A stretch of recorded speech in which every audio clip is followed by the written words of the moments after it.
I'm Muhammed Hamdan and this is Nightline, the top stories. Global Ikhwan members still practicing banned Aurat Muhammadiyah. And at least 274 killed in Israeli brutality against Lebanon.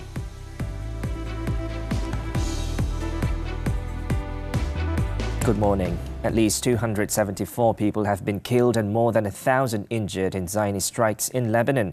Lebanon's health ministry said the Israeli bombing has targeted medical centres, ambulances and cars of people trying to flee. All nurseries across Lebanon have been closed and schools will be shut for 2 days in areas hit by Israeli strikes. In a statement, the ministry said that several women, children and paramedics are among the casualties. According to local media, enemy warplanes launched more than 80 airstrikes in half an hour, targeting South Lebanon's Nabatiyeh district. It also reported strikes in the Tyre area. At the same time, intense raids were reported in the Bekaa Valley, deep inside Lebanon near the Syrian border, including in the vicinity of Baalbek and the outskirts of Hermel.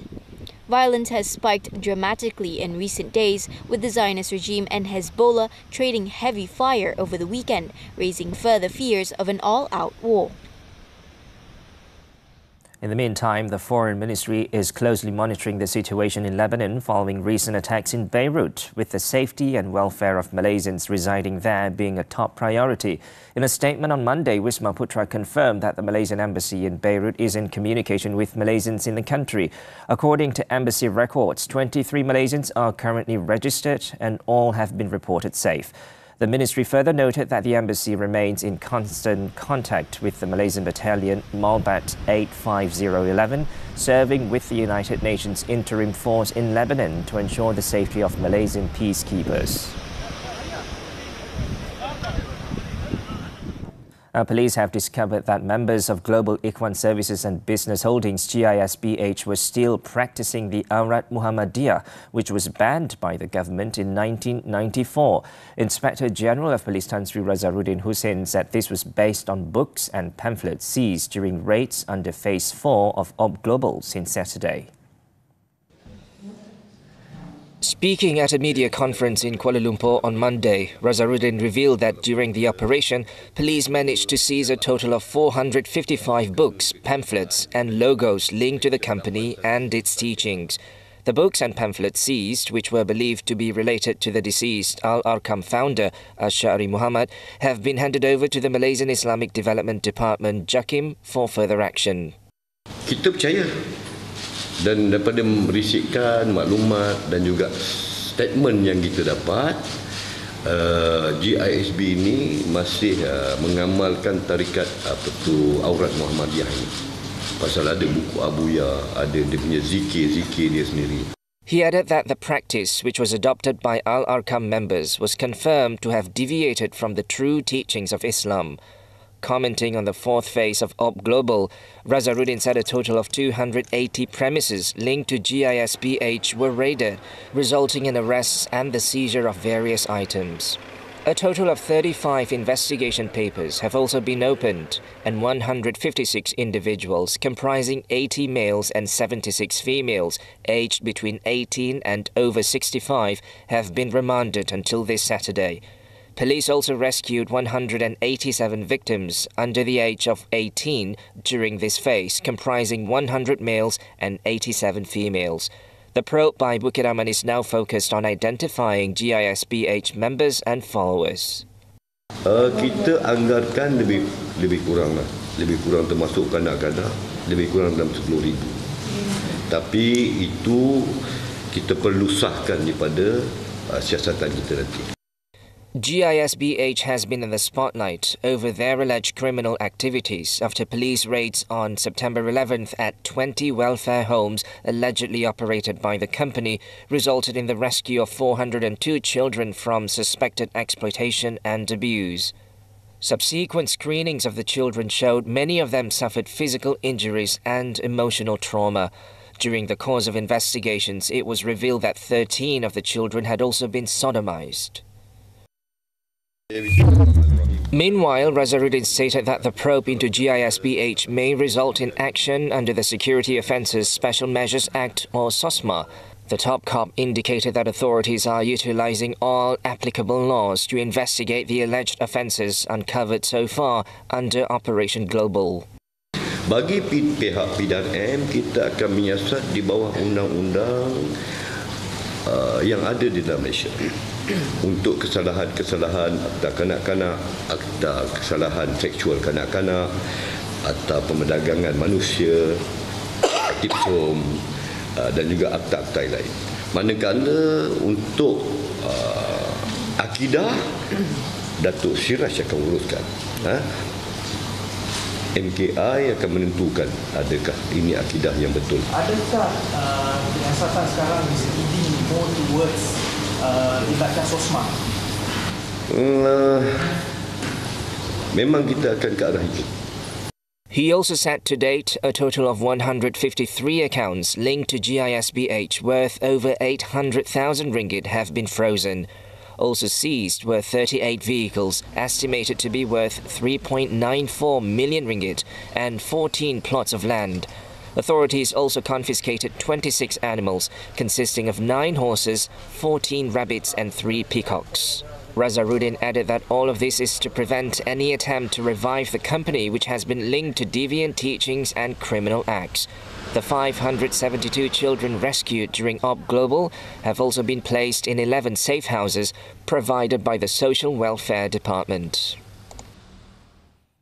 In another development, the Education Ministry MOE will take over the education of the children rescued through Op Global starting October 1st. Its Minister Fadlina Siddiq stated that these children will receive formal education based on a special module structured around cohorts.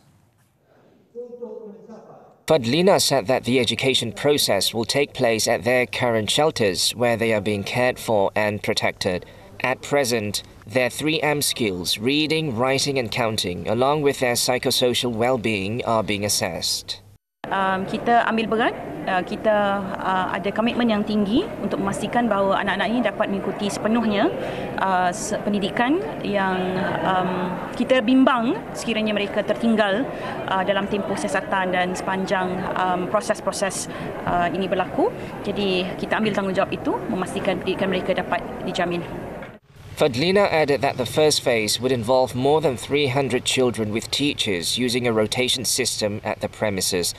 She further stated that the ministry would also develop a long-term plan for these children in collaboration with relevant ministries once their status is finalized by the authorities. This is to ensure that the children receive formal education in schools and can continue their learning appropriately and effectively. Now, the Muzakara Committee of the National Council for Islamic Religious Affairs, MKI, will be meeting all state muftis for 3 days, beginning Tuesday, to discuss the issue of GISBH's doctrine. Minister in the Prime Minister's Department for Religious Affairs, Dr. Muhammed said that a special paper prepared by JAKIM will also be presented to the committee. So, kita dah ambil tindakan cepat untuk bawa kertas tu dalam perbincangan pada hari esok, insya-Allah. He added once the committee has made a decision, it will be presented to the MKI chairman, Sultan Nazrin Shah of Perak, and Prime Minister Datuk Seri Anwar Ibrahim, who is the deputy chairman of the council.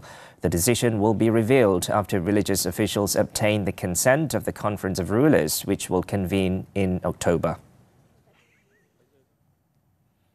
The National Technical and Vocational Education and Training Council, TVET, has agreed to set a premium salary for TVET graduates ranging from 2,500 to 4,000 ringgit.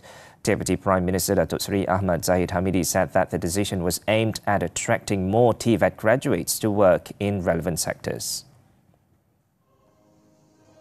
Zahid, who is also the TVET chairman, stated that the salary range was higher than the current minimum wage of 1,500 ringgit set by the government.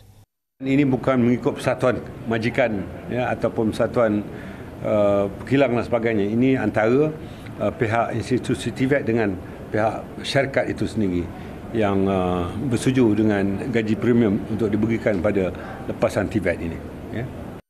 He said this to reporters after the MTVET meeting and engagement session with 66 government-linked and private companies, alongside 12 TVET-related ministries.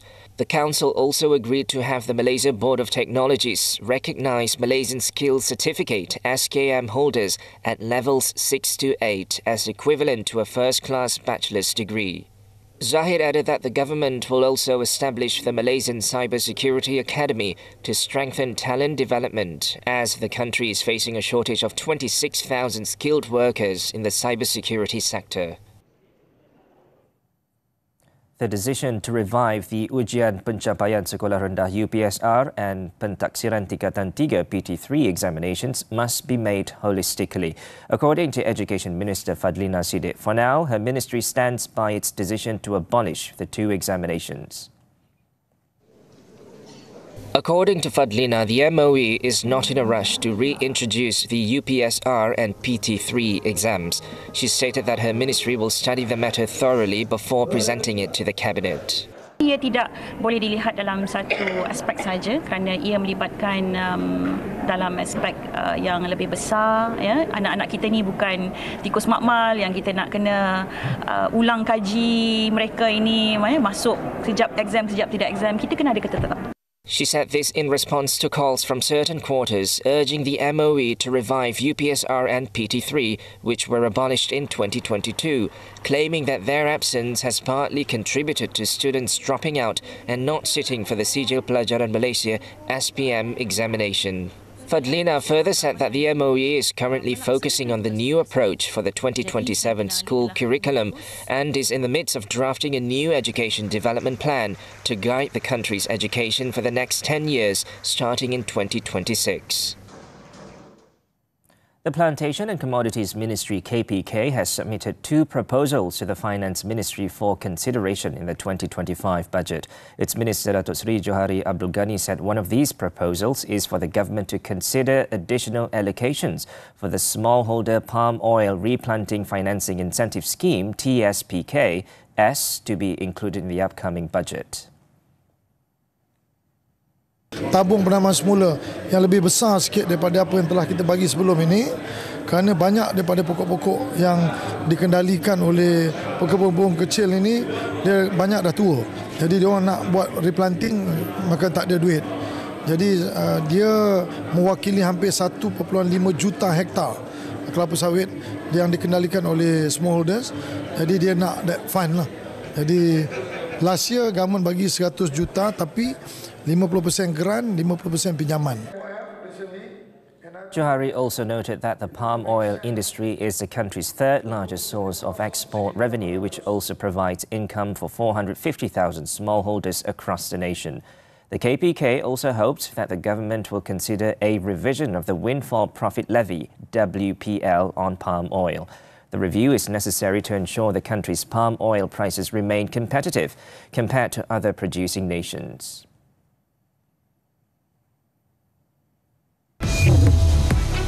At least 7 dead after floods in central Japan. This and more from the foreign front when Nightline returns.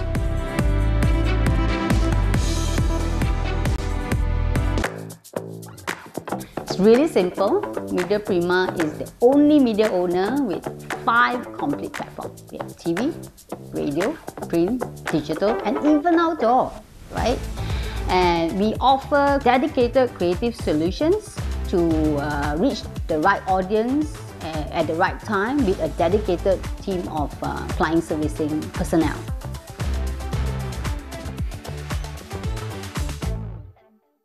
Korang tak nak lari ke? Rempuh yang lihat ke, Mak? Kau dah fikir habis-habisan ke? Ini tengkuk aku ke tengkuk kau, Ada plot twist. Learn strategies for staying ahead in the financial battlefield. Your key insights into finance, money matters every Saturday 5 p.m. only on TV3 and stream now on Tonton. Orang kata sabar itu indah. Sampai bila dan situasi bagaimana, kita harus bersabar. Menu masakan Kelantan antara pembuka selera. Ikan beko, budu, gulai kawah dan macam-macam lagi. Ambil tahu ataupun timbang rasa. Ini yang semakin hilang dalam kalangan masyarakat kita. Lafaz tak klik, apa yang perlu kita ketahui? Jom kita bincangkan bersama-sama. Perkahwinan antara imajinasi ataupun realiti. Jom kita cari titik tengah untuk bahagia menanti. Semuanya di Wanita Hari Ini TV3 dan stream di Tertekan. Onto the foreign front, rescuers on Monday combed through debris-strewn banks of a river in central Japan, searching for drowned victims after homes were swept away in flooding and landslides, claiming at least 7 lives. The river on the Noto Peninsula overflowed over the weekend, becoming a muddy torrent that inundated roads and a remote hamlet. After the skies finally cleared, police and firefighters from across the country were joined by residents and the father of a 14-year-old girl, who is one of 7 missing people. According to the Ishikawa prefecture, the number of deaths reached 7, with 1 severely injured and 11 mildly injured. The incident also left some 4,000 households without power and more than 100 areas in the region cut off after landslides blocked roads. Sri Lanka's new president, Anurakkumara Dissanayake, has been sworn into office on Monday, promising clean politics as the country recovers from its worst economic crisis. Dissanayake of the People's Liberation Front took his oath at the colonial-era presidential secretariat in Colombo after trouncing his nearest rivals in Saturday's vote. He was sworn in by Chief Justice J. Anta Jayasuriya in a nationally televised ceremony attended by diplomats, lawmakers, Buddhists, other clergy and the military. Taking his oath, Dissanayake said he was not a conjurer nor a magician, but a common citizen. The self-avowed Marxist also promised to continue the deal with the International Monetary Fund to bail Sri Lanka out of economic crisis. Representatives of Sri Lanka's other main religions, Islam, Hinduism and Christianity, were also present during the oath-taking, highlighting the new president's emphasis on diversity. Earlier, Prime Minister Dinesh Gunawardena resigned shortly before the ceremony, clearing the way for Dissanayake to appoint his own cabinet. Disanayake's party has said he wants to have an interim administration until a fresh parliament is selected. The UN Climate Summit continues on Monday, with leaders and diplomats are set to address a meeting on strengthening the UN system. The Pact for the Future says world leaders are gathering at a time of profound global transformation, and it warns of rising catastrophic and existential risks that could tip people everywhere into a future of persistent crisis and breakdown. The second day of the summit is scheduled to include speeches from Ukrainian President Volodymyr Zelensky, Iran's new President Masoud Pezeshkian, US Secretary of State Antony Blinken, Chinese Foreign Minister Wang Yi and Russian Deputy Foreign Minister Sergei Vershinin. Earlier on Sunday, the UN adopted a pact for the future, which its Secretary-General Antonio Guterres described as a landmark agreement that is a step change towards more effective, inclusive, networked multilateralism. The pact, which also includes an annex on working towards a responsible and sustainable digital future, was adopted without a vote at the start of the 2-day Summit of the Future. However, the adoption of the pact faced a brief delay when Russia's Deputy Minister of Foreign Affairs introduced an amendment emphasizing the principle of non-interference in their internal affairs of states. Russia's objections were backed by allies Belarus, North Korea, Iran, Nicaragua and Syria, but its amendment was overwhelmingly dismissed in a motion to take no action.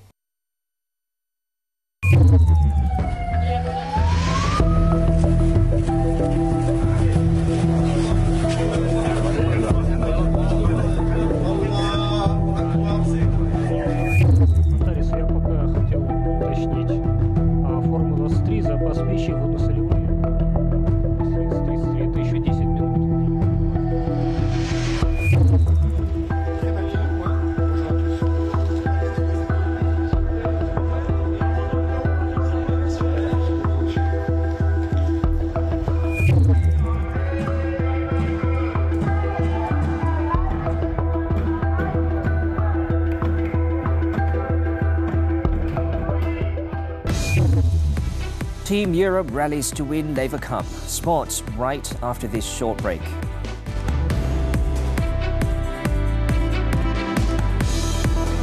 Kau je dah 100 kg. Aku ni dah 100 kg. 200 kg tak payah nak terbang-terbang ni. Aku dah cuba lama dah tak naik-naik. Kenapa kampung kita tiba-tiba kena serang pontianak? Saya tahu macam mana nak selesaikan masalah. Ini kalau jaring saiz S ni, Maya Karim boleh lah terangkat. Aku lambat lagi.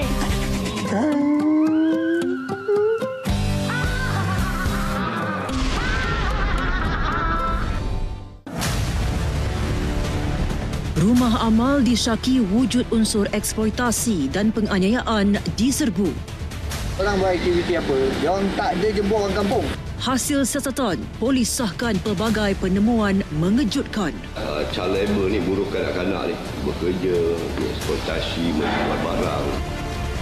Saksikan 999 Selasa jam 9 malam di TV3 dan stream sekarang melalui Tonton. Menarik di MHI. Kamera badan anggota polis menuju kepolisan moden. Tawaran jualan organ haram ni memang banyak risikonya tertinjau dalam konteks undang-undang. Kabar hari tua, cabaran ke arah status negara tua. Sudahkah bersedia? Mencari jodoh di era digital nampaknya semakin popular, namun kenalah ada batasannya. Soal wang, ekonomi dan pekerja gig memacu ekonomi negara. Segalanya di MHI setiap Isnin hingga Jumaat. Juga stream melalui Tonton. Sports tennis, the 2024 Laver Cup. Four-time champion, Grand Slam champion Carlos Alcaraz beat Taylor Fritz as Team Europe rallied to beat Team World 13-11 and win the trophy. Alcaraz broke the US Open runner-up Fritz in the 11th game and then closed out a 6-2, 7-5 victory on serve, sparking celebrations as the Europe team celebrated together with captain Bjorn Borg in Berlin. Team World was favourite to win the competition for a third straight time after leading 8-4 on points heading into the last of the 3 days. Europe began the comeback when Alcaraz and Casper Ruud won the double 6-2, 7-6 against American pair Ben Shelton and Frances Tiafoe. Shelton, however, then downed Australian Open finalist Daniil Medvedev 6-7, 7-5, 10-7 to move the world team into pole position. The US Open semi-finalist Tiafoe could have sealed it for them, but he lost to French Open finalist Alexander Zverev 6-7, 7-5, 10-5, setting up the decider between Alcaraz and Fritz. And moving on to football, the German Bundesliga Bayer Leverkusen beat Wolfsburg 4-3 in the dying minutes of stoppage time to keep the pressure on leaders Bayern Munich. Leverkusen fell behind after a fifth-minute Nordi Mukiele's own goal, but turned things around in the first half with 2 goals by Florian Wirtz and Jonathan Tah. Wirtz drew level in the 14th minute with a shot from the edge of the box, with Tah's free header at the back post from a corner in the 32nd minute, putting Leverkusen's back on the lead. Wolfsburg equalised 5 minutes later as Sebastian Bono headed home a corner before Matthias Vanberg gave the advantage to the visitors just before the interval thanks to a clever run and sublime finishing. Never discard the reigning champions as Leverkusen equalised just after half-time with Piero Incapie's header, and after an 88th minute red card for Wolfsburg Yannick Gerhardt, Victor Boniface scored the 93rd minute winner for Leverkusen.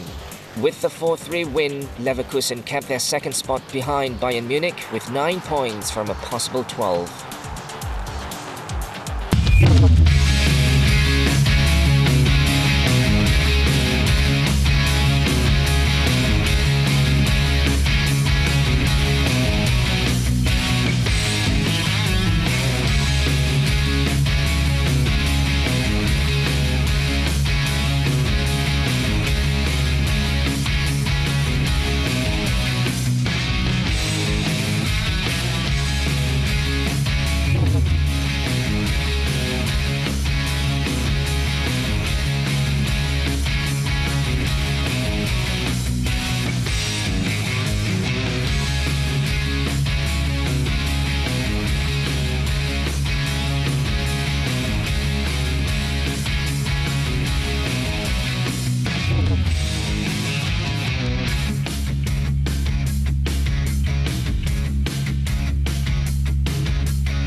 contractor charged for murder of former GP racer. The details when we come back. Hai, saya Rafiq Razali dari Media Prima dan saya ingin menjemput anda ke acara istimewa Omnia Advantage. Advantage adalah satu-satunya acara pemasaran yang menawarkan penyelesaian pemasaran yang berpatutan dan berkesan merentasi platform TV, cetak, pengikanan luar, radio dan digital yang mencapai lebih 94% rakyat Malaysia. Hanya seminggu sahaja, 23 hingga 27 September tahun ini. Tempat adalah terhad. Imbas kod QR ini untuk mendaftar sekarang. Funny. Kelakar. Saya terhibur sangat-sangat. Ayah masa dekat atas pokok tu, Abang Ropi masa dia tengah feeling-feeling K-pop dia yang yang tak boleh nak terbang tu lah. Dekat betul dengan hati. Saya paling suka yang part yang diorang berlari tu.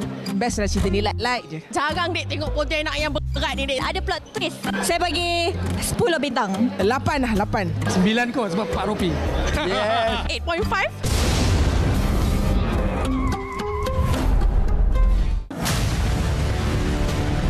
Rumah amal disyaki wujud unsur eksploitasi dan penganiayaan diserbu. Orang buat aktiviti apa? Dia orang tak ada jemput orang kampung. Hasil siasatan, polis sahkan pelbagai penemuan mengejutkan. Child labor ni buruh kanak-kanak ni. Bekerja, eksploitasi, menjual barang. Saksikan 999 Selasa jam 9 malam di TV3 dan stream sekarang melalui Tonton. Welcome back. A contractor was charged in the Kanga Magistrates Court on Monday with the murder of former Malaysian GP racer Eli Izzlianiza Ilyas 2 weeks ago. 51-year-old Ibrahim Johan only nodded after the charge was read out before Magistrate Ana Rozana Muhammad Noor.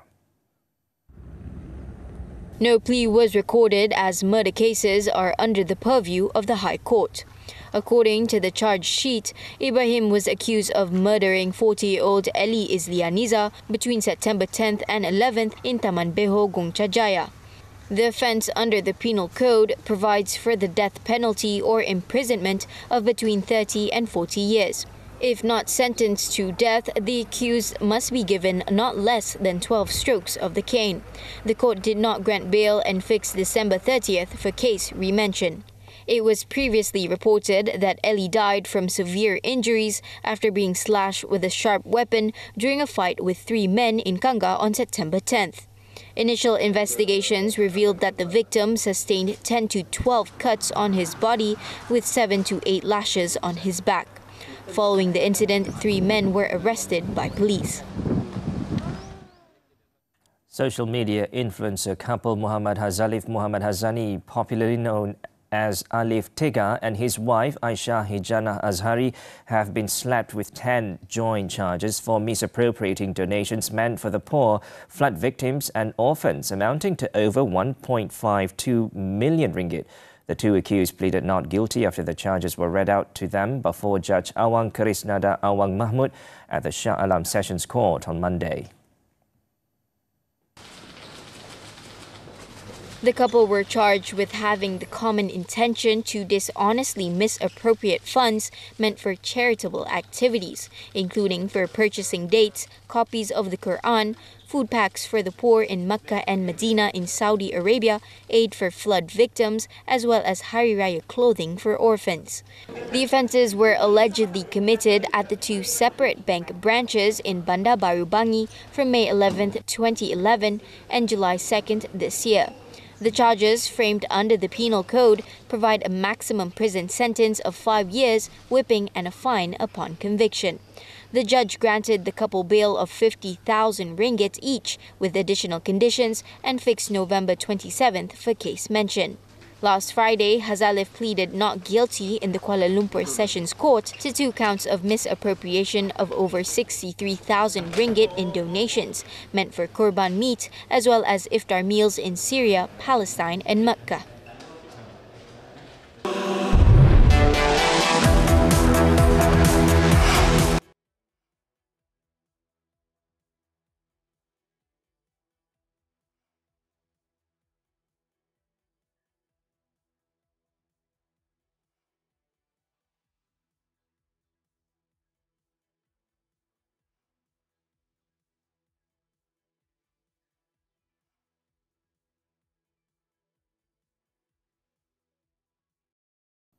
And that concludes this edition of Nightline. Before we leave, let's take a look as locals and tourists gather in Barcelona to experience a fiery spectacle of the 2024 edition of La Mercè Festival. With that, I'm Muhammed. I'm Hamdan. Thanks for watching and stay safe.